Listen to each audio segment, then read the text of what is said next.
Good morning everyone. जय हिंद। कैसे हैं आप लोग? ठीक है।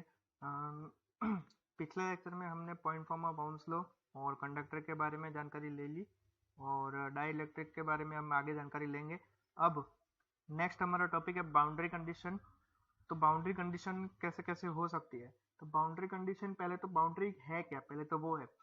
बाउंड्री क्या होती है कि एक मीडियम और दूसरे मीडियम के बीच में कुछ एक ऐसी सतह होगी, ऐसी लेयर होगी जिसे हम एक तरीके की बाउंड्री कंसीडर कर सकते हैं। ठीक है, तो वो बाउंड्री जब भी आपका इलेक्ट्रिक फील्ड है, जब एक मीडियम में से दूसरे मीडियम में आपका ट्रांसफर होता है तो उन दोनों के बीच में एक बाउंड्री आती है और उसके अंदर वो इलेक्ट्रिक फील्ड में क्या चेंजेस होते हैं या क्या पॉसिबिलिटी होती है चेंजेस होने की, तो उसके बारे में हम आज जानकारी लेंगे और उसकी स्टडी है जो हम करेंगे। ओके, तो किस तरीके की बाउंड्री कंडीशंस होती है? तो बाउंड्री कंडीशन कंडक्टर और फ्री स्पेस के बीच में भी हो सकती है, दो डाइलेक्ट्रिक मटेरियल के बीच में भी हो सकती है। तो आज हम बाउंड्री कंडीशन पढ़ेंगे और कंडक्टर और फ्री स्पेस के बीच में क्या बाउंड्री कंडीशन होती है वो भी जानकारी आज लेंगे। और नेक्स्ट लेक्चर में हम दो डाइलेक्ट्रिक मीडियम के बीच में या फिर दो डाइलेक्ट्रिक चीज हो उसके बीच में क्या बाउंड्री कंडीशन होती है उसके बारे में जानकारी लेंगे। तो आइए पहले देख लेते हैं बाउंड्री कंडीशन क्या होता है। ठीक है, तो जैसा कि मैंने पहले बताया आपको कि बाउंड्री कंडीशन क्या है, जब भी आपका इलेक्ट्रिक फील्ड एक जगह से एक मीडियम से दूसरे मीडियम में आपका एक मीडियम से दूसरे मीडियम में आपका पास होता है तब कुछ इलेक्ट्रिक फील्ड में कुछ चेंजेस होते हैं। तो ये स्टडी को हम बाउंड्री कंडीशन की स्टडी कहते हैं। ठीक है, बिटवीन टू मीडियाज। तो जैसे आपका जैसे यहाँ पे जैसे समझ लीजिए कि आपकी दो सिचुएशन होती है। मैंने जैसे आपको अभी पहले ही इंट्रो में बताया आपको कि बाउंड्री कैसी होती है, कंडक्टर और फ्री स्पेस के बीच में भी होती है और दो डाइलेक्ट्रिक जो मटेरियल होते हैं उसके बीच में भी बाउंड्री कंडीशन होती है। अब according to the Maxwell's equation, Maxwell's first equation, ठीक है, बाउंड्री कंडीशन को स्टडी करने के लिए मैक्सवेल फर्स्ट इक्वेशन हमें जानना बहुत ही जरूरी है। ठीक है, तो मैक्सवेल फर्स्ट इक्वेशन आप जाके देख लीजिएगा, हमारा लेक्चर मैक्सवेल फर्स्ट इक्वेशन पे हो चुका है। ठीक है, तो according to the Maxwell first equation what we say E dot D L is equal to zero और D dot D S is equal to Q. यानी इसका मतलब क्या है, E dot D L is equal to zero क्या है कि conductor के अंदर, कंडक्टर के जितना एरिया है उसके अंदर आपका जो भी इलेक्ट्रिक फील्ड है उसका जो समेशन होना चाहिए वो जीरो होना चाहिए। ठीक है, और जो आपका इलेक्ट्रिक फील्ड इंटेंस डेंसिटी है, इलेक्ट्रिक फील्ड डेंसिटी है वो कितनी होनी चाहिए, टोटल चार्ज Q जितनी होनी चाहिए according to the Maxwell equation. Okay, तो यहाँ जो आपकी इलेक्ट्रिक फील्ड है जो आप कंडक्टर आप कंसिडर करेंगे वो कंडक्टर में इलेक्ट्रिक फील्ड इंटेंसिटी है तो वो बाउंड्री पे, यानी जब भी आपका कंडक्टर और फ्री स्पेस के बीच में जो एक बाउंड्री होगी उसके बीच में वो आपका इलेक्ट्रिक फील्ड दो कंपोनेंट में डिवाइड हो जाएगा। एक कंपोनेंट होगा आपका टेंजेंशियल कंपोनेंट और एक कंपोनेंट होगा आपका नॉर्मल कंपोनेंट। कैसे होगा देखो मैं आपको फिगर में बताता हूँ। जैसे यहाँ पे देखिए आपका ये एक कंडक्टर है, मान लीजिए ये कंडक्टर है, आपका जो कंडक्टर आपने कंसिडर किया वो ये है। अब ये दोनों के बीच में एक बाउंड्री है जो आपकी ये ब्लैक लाइन से बताइए, जैसे ये बाउंड्री है, ये जैसे ये बाउंड्री है आपकी, तो ये बाउंड्री के जो आपका इलेक्ट्रिक फील्ड है वो दो पार्ट में आपका डिवाइड हो रहा है। जैसे आपका ई टेंजेंशियल, तो ये पैरेलल जा रहा है बाउंड्री के, मीन्स आपके बाउंड्री के साथ साथ जा रहा है ई टेंजेंशियल, और आपका ई एन, तो ये दो पार्ट में आपका इलेक्ट्रिक फील्ड डिवाइड होगा। ओके, तो टोटल आपका ई क्या होगा, टोटल आपका ई वेक्टर समेशन से आपका टोटल ई आपका ये दिखेगा। ठीक है, टोटल वेक्टर आपका ये ई आ जाएगा। ओके, सो ऐसे ही आपका जो फ्लक्स डेंसिटी होगी वो भी आपकी डीकम्पोज होगी दो पार्ट में, जैसे यहाँ पे डी टेंजेंशियल और डी एन, और आपका रिजल्टेंट है आपका डी। ठीक है, according to the Maxwell equation. Okay, so boundary दो केस हैं, जैसे हमारा पहला केस है हमारा कंडक्टर ऑफ फ्री स्पेस के बीच में बाउंड्री कंडीशन क्या होती है, तो आज पढ़ लेते हैं। देन नेक्स्ट लेक्चर में हम दो डाइलेक्ट्रिक मीडियम के बीच में जिसकी डिफरेंट डिफरेंट प्रॉपर्टीज हो जो डाइलेक्ट्रिक दो मटेरियल हम ले रहे हैं उसकी प्रॉपर्टी डिफरेंस होनी चाहिए। तो वो दो डिफरेंस प्रॉपर्टीज वाले डाइलेक्ट्रिक मटेरियल के बीच की बाउंड्री कंडीशन क्या होगी वो भी देख लेंगे। तो कंडक्टर और फ्री स्पेस के बीच में जो भी बाउंड्री कंडीशन होगी तो उसके लिए आपका कंडक्टर जो होना चाहिए वो आइडियल होना चाहिए। आइडियल का मतलब क्या है, उसकी जो आपकी कंडक्टिविटी है यानी आपका जो सिग्मा है, सिग्मा, ठीक है। तो ये सिग्मा हम लोग पिछले लेक्चर में देख चुके हैं सिग्मा क्या है, ठीक है। तो ये जो आपकी कंडक्टिविटी होनी चाहिए वो आपकी इनफाइनाइट होनी चाहिए, इनफाइनाइट होनी चाहिए। जैसे आप ऐसे तो पॉसिबल नहीं है कि किसी भी कंडक्टर की कंडक्टिविटी वो इनफाइनाइट हो, लेकिन हम कंसिडर कर सकते हैं। जैसे आपका कॉपर है, सिल्वर है, तो इन लोगों की कंडक्टिविटी क्या है 10⁶ में है, 10⁶ सीमेन पर मीटर में है। तो इसकी जो कंडक्टिविटी है वो इनफाइनाइट, एज ए इनफाइनाइट हम कंसिडर कर सकते हैं, ठीक है। तो इसी को हम, जैसे आपका कोई कॉपर का मटेरियल, कॉपर का वायर हो गया, सिल्वर का वायर हो गया, तो उसको हम आइडियल की तरह हम लोग ट्रीट कर सकते हैं। अब आइडियल कंडीशन में आइडियल कंडक्टर होता है वो, उसके अंदर क्या कंडीशन होती है, उसके अंदर दो प्रॉपर्टीज होती है। जो आपका फील्ड इंटेंसिटी है, आपकी field intensity inside the conductor, conductor के अंदर की जो फील्ड इंटेंसिटी होनी चाहिए वो 0 होनी चाहिए, ठीक है। ऐसे ही आपकी फ्लक्स डेंसिटी भी आपकी इनसाइड द कंडक्टर 0 होनी चाहिए, ओके। और आपका जो चार्ज है कोई भी चार्ज आपका मिडल पोर्शन में, कोई भी कंडक्टर के मिडल पार्ट में नहीं होना चाहिए। जो भी चार्ज है आपका वो चार्ज कंडक्टर के सरफेस एरिया पे होना चाहिए। तो ये दो कंडीशन है आइडियल कंडक्टर होने की, ठीक है। और तीसरी कंडीशन है आपकी जो चार्ज डेंसिटी होनी चाहिए वो कंडक्टर में 0 होनी चाहिए, ओके, ठीक है। तो ये तीन कंडीशन है। जैसे आपको तीन कंडीशन हम जैसे आप पहले भी हम लोग देख चुके हैं, मैक्सवेल इक्वेशन में हम लोग देख चुके हैं कि E आपका होना चाहिए वो 0 होना चाहिए, D डॉट ds होना चाहिए वो टोटल चार्ज Q जितना होना चाहिए, ठीक है। और रो भी होना चाहिए वो आपका कंडक्टर के अंदर विद इन द 0 होना चाहिए, ओके। तो E, D और रो भी ये within the conductor are 0, लेकिन जो आपका रो एस है यानी सरफेस चार्ज डेंसिटी है वो आपकी कंडक्टर पे होनी चाहिए, ठीक है। अब जैसे आपका कोई भी बाउंड्री कंडीशन में डिटरमाइन करनी है तो हमें क्या करना चाहिए, एक क्लोज पाथ लेना चाहिए और एक गाउसियन सरफेस लेनी चाहिए। जैसे आपको यहाँ पे फिगर में बताया गया है, जैसे आपको एक क्लोज पाथ लिया हुआ है। क्लोज पाथ क्या है यहाँ पे आपका, जैसे यहाँ पे ए है, A B C D A, तो ये एक तरीके का क्लोज पाथ है। ये कंडक्टर में हम एक क्लोज पाथ ले लेते हैं A B C D A, ठीक है। और बी से सी का जो डिस्टेंस है वो हमारा डेल्टा एच, ठीक है। और ए से डी बी तक का डिस्टेंस है वो हमारा डेल्टा डब्ल्यू है, डन। और ये जो हमने क्लोज पाथ कंसीडर किया वो ऐसे कंसीडर किया है कि जो आपका बी से सी का पाथ है, जो बी से सी का पाथ है वो दो पार्ट में हम लोग डिवाइड कर सके। और जो आपका ए बी है और डी सी है, ए बी और डी सी वो आपका ई टेंजेंशियल के पैरेलल हो, तो ऐसे हमने कंसीडर किया है, ठीक है। तो जैसे यहाँ पे है कि कंपोनेंट टेंजेंशियल वो ई टेन है, ये तो पहले ही बता चुका हूँ मैं। आपका जो कंपोनेंट है नॉर्मल सरफेस का वो ई एन है, ठीक है। और हम according to the Maxwell's equation E dot D L is equal to 0 होना चाहिए, ठीक है।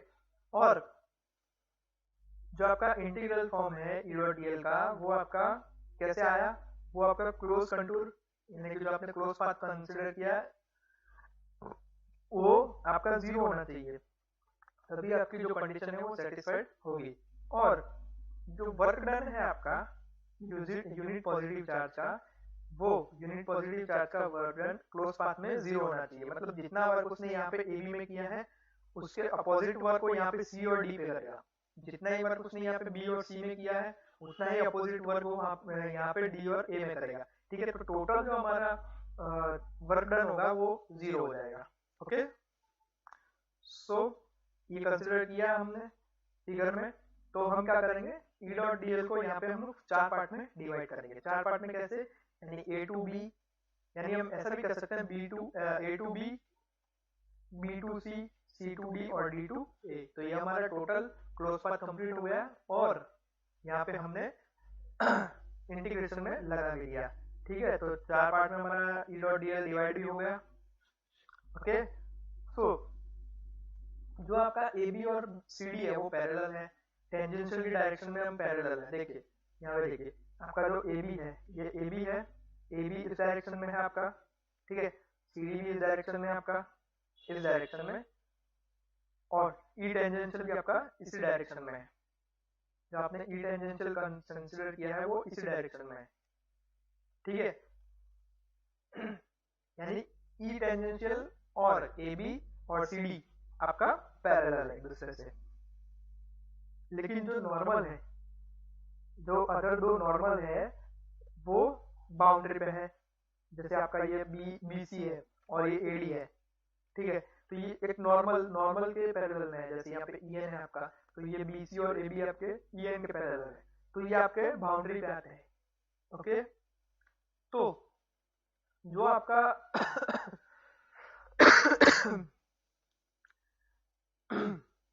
रेक्टेंगल जो आप कंसिडर कर रहे हैं तो उसकी हेड ऑफ डेल्टा एच है और विड्थ आपकी डेल्टा डब्ल्यू है। तो ये जो रेक्टेंगल है वो हमने कैसे रखा हुआ है फ्री स्पेस में, आधा आपका कंडक्टर में आवे और आधा आपका फ्री स्पेस में यूज हो, ठीक है। तो वो ऐसे हमने रखा हुआ है, यानी डेल्टा एच बाई टू और डेल्टा एच बाई टू में हम इसे डिवाइड कर सकते हैं, ठीक है। तो पोर्शन जो सी डी है आपका, जहाँ पे आपका ई जीरो है, तो वहां पे क्या है, इंटीग्रल आपका जीरो होगा। इंटीग्रल जीरो होने का मतलब क्या है आपका, जो आपका ई डॉट डी एल ए से बी है, बी से सी है और ए से डी है, ठीक है। यानी जो आपकी सी डी है, सी और डी है, वो कंडक्टर के अंदर आ रहा है। कंडक्टर के अंदर क्या है आपका, जो ई डॉट डी एल होता है वो जीरो होता है according to the Maxwell first equation, ठीक है। इसलिए हम यहाँ पे सी और डी को इग्नोर कर सकते हैं, तो वो ऐसे भी जीरो हो जाता है, ठीक है। ई आपका जीरो होगा तो ई डॉट डी एल भी जीरो होगा, तो आपकी बची क्या कंडीशन, ए से बी, बी से सी और ए से डी से ए, ठीक है। तीन कंडीशन बची। अब क्या है कि जो आपकी विड्थ है, डब्ल्यू है, डेल्टा डब्ल्यू है, वो बहुत ही स्मॉल है with respect to delta H. Delta H के रिस्पेक्ट में जो आपकी डेल्टा डब्ल्यू है वो बहुत ही स्मॉल है, इसलिए जो आपका ई है, यानी आपका इलेक्ट्रिक फील्ड है, वो हम कांस्टेंट अज्यूम कर सकते हैं। तो उसे हम इंटीग्रेशन से बाहर भी, ई को हम इंटीग्रेशन से बाहर ला सकते हैं, ठीक है। तो यानी ए टू बी अगर हम कंसीडर करते हैं तो ए टू बी में आपका ई डॉट डी एल क्या होगा, ई आपका अगर आपका कांस्टेंट है तो ई आप इंटीग्रेशन के बाहर ला सकते हैं, और डी एल, तो डी एल यहाँ पे क्या है, डिफरेंशियल लेंथ आपकी क्या हो सकती है, यहाँ पे डिफरेंशियल लेंथ आपकी क्या होगी, कितना विस्थापन हो रहा है, डेल्टा डब्ल्यू जितना। ए से बी पे जाने के लिए हमारे डेल्टा डब्ल्यू जितना डिस्प्लेसमेंट हो रहा है, तो आपका जो डी एल होगा वो डेल्टा डब्ल्यू जितना होगा, ठीक है। और जो डेल्टा डब्ल्यू है वो टेंजेंशियल डायरेक्शन में है बाउंड्री के, तो हमारा जो ई होगा वो ई टेन जितना होगा, ठीक है। यानी ये जो हमारा ए से बी है वो हमारा ई टेंजेंशियल के पैरेलल में है। पैरेलल में होने के कारण क्या होगा कि जो आपका टेंजेंशियल कंपोनेंट होगा, यानी जो आपका ई टेन होगा वही आपका यहाँ पे ए से बी में ई होगा, ठीक है। यानी ई इज इक्वल टू हम ई टेन लिख सकते हैं, ओके। तो ए से बी में हम क्या लिखेंगे, ई टेन डेल्टा डब्ल्यू, जहाँ पे आपका ई टेन क्या है, मोड ई टेन है। मोड ई टेन क्यों लिया है, क्योंकि यहाँ पे जो भी आपकी वैल्यू आएगी वो कभी भी नेगेटिव नहीं आएगी, ओके। अब आपका बी और सी पैरेलल है नॉर्मल कंपोनेंट के, तो हम क्या कर सकते हैं, ई की जगह हम ई एन लिख सकते हैं। तो ई एन क्या होगा यहाँ पे, E mod E n, okay. तो over small height delta h, En can be assumed constant, और उसे हम इंटीग्रेशन से बाहर ला सकते हैं, ओके। तो यहाँ पे En क्या है, सी बी से सी। अब ये बी से सी है आपका, वो दो पार्ट में डिवाइड हो रहा है। देखिए यहाँ पे देखिए, बी से सी में जाने के लिए आपको दो पार्ट में डिवाइड करना पड़ेगा। एक आपको बी से टू जाना पड़ेगा एंड देन उसको टू से सी जाना पड़ेगा, ठीक है। तो यहाँ पे जो डेल्टा एच है वो दो पार्ट में डिवाइड होगा, delta h by to, delta h by to, okay. तो बी से टू, और बी से टू क्या है आपका फ्री स्पेस के अंदर है, स्पेस के अंदर है, और टू से सी क्या है आपका कंडक्टर के अंदर है। कंडक्टर के अंदर आपका जो ई होता है वो जीरो होता है, ठीक है। तो आप बी से सी को आप दो पार्ट में डिवाइड करेंगे, बी से टू और देन टू से सी, और डेल्टा एच बाई टू। क्यों डेल्टा एच बाई टू आया, क्योंकि आपका जो डिफरेंट जो आपकी टोटल हाइट है वो डेल्टा एच है, और एक फ्री स्पेस में आपका delta h by two height है और कंडक्टर के अंदर delta h by two height है, ठीक है। तो d L is equal to delta h होगा, delta h by two, and then ये तो आपका 0 होगा। क्यों 0 होगा? क्योंकि आपका जो 2 से C है वो कंडक्टर के अंदर है, इसलिए आपका 0 होगा, यानी डेल्टा H/2 आपका होगा, आंसर आएगा। ठीक है, तो B से C में आपकी क्या E डॉट DL आएगी? En delta H/2। Okay,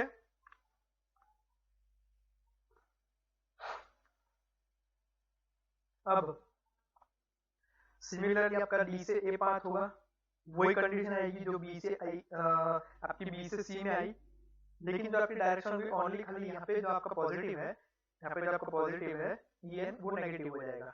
simple. क्यों? क्योंकि पाथ,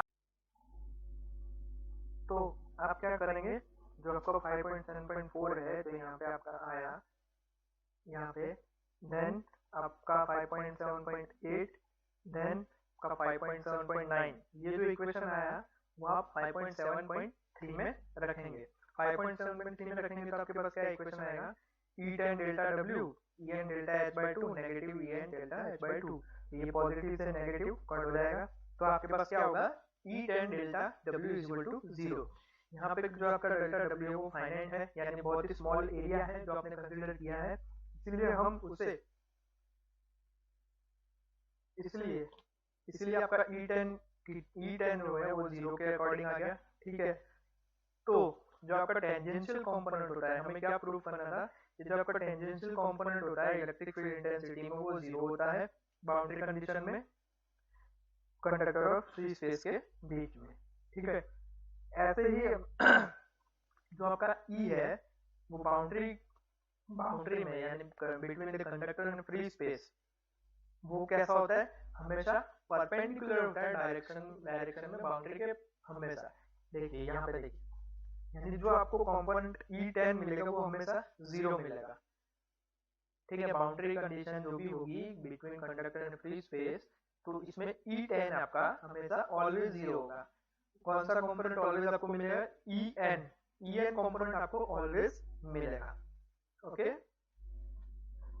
अब ये तो हमें बताइए कि डी और E का रिलेशन क्या है? एप्सिलॉन नॉट E, तो हम क्या कर सकते हैं? D tan is equal to E tan is equal to 0, यानी जो इलेक्ट्रिक फ्लक्स डेंसिटी का टेंजेंशियल कंपोनेंट है वो भी 0 होता है कंडक्टर और फ्री स्पेस के बीच में। ठीक है, अब Dn एट बाउंड्री के ऊपर Dn क्या होता है?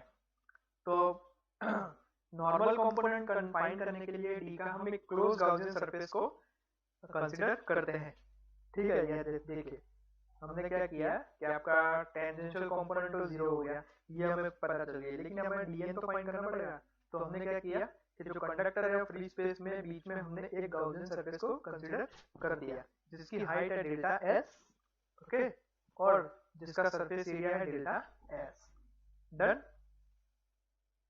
ठीक है, तो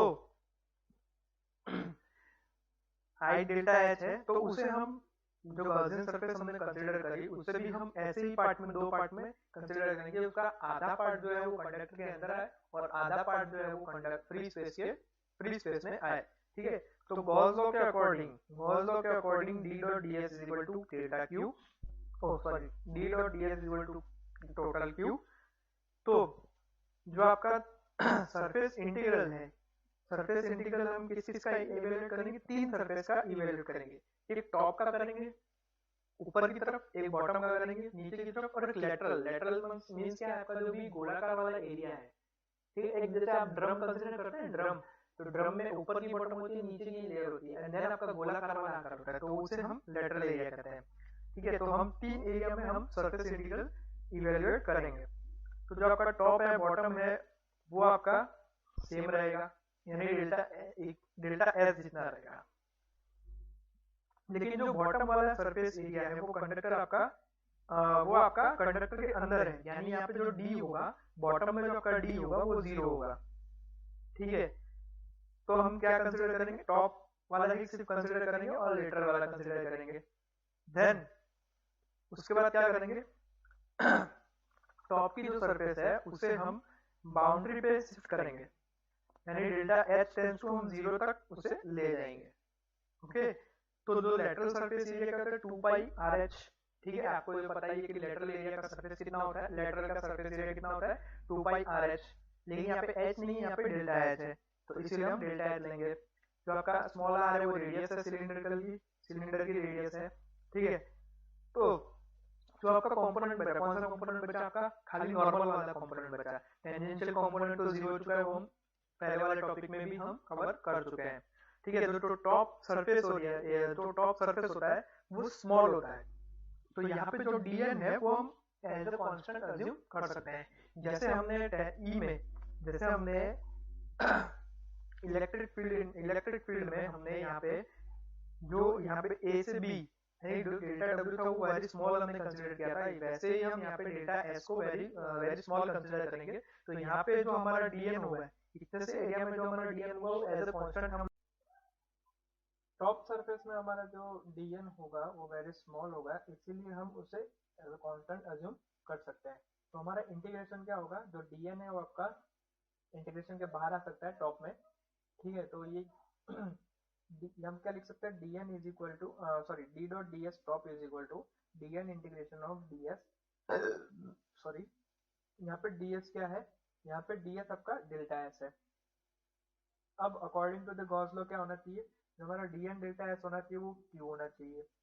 लेकिन जो बाउंड्री है, but at the boundary the charge exist in the form of surface charge density rho S, ठीक है। तो q जो है हमारा वो रो एस डेल्टा एस जितना होना चाहिए। अब अकॉर्डिंग अब हम क्या कर सकते हैं, जो 5.7.16 और 5.7.17 है उसे हम इक्वेशन को हम इक्वेट कर सकते हैं। तो यहाँ से हमारा डेल्टा एस और डेल्टा एस कैंसिल हो जाएगा, और जो हमारा dn है, जो हमारा नॉर्मल कंपोनेंट है डेंसिटी का, तो वो हमारा रो एस जितना आ जाएगा, यानी कि रो एस कितना आएगा, सरफेस चार्ज डेंसिटी जितना आ जाएगा। इसलिए हम यहाँ से कह सकते हैं कि जो फ्लक्स है, तो flux leaves the surface normally, and normal component of flux density is equal to the surface charge density। तो dn क्या होगा हमारा epsilon not en is equal to rho s, तो यहाँ से हम en की वैल्यू भी निकाल सकते हैं, rho s upon epsilon not, okay, ठीक है। तो ये था d एट अ बाउंड्री, और इससे पहले हमने e लिखा, बाउंड्री पे e क्या होता है, ठीक है।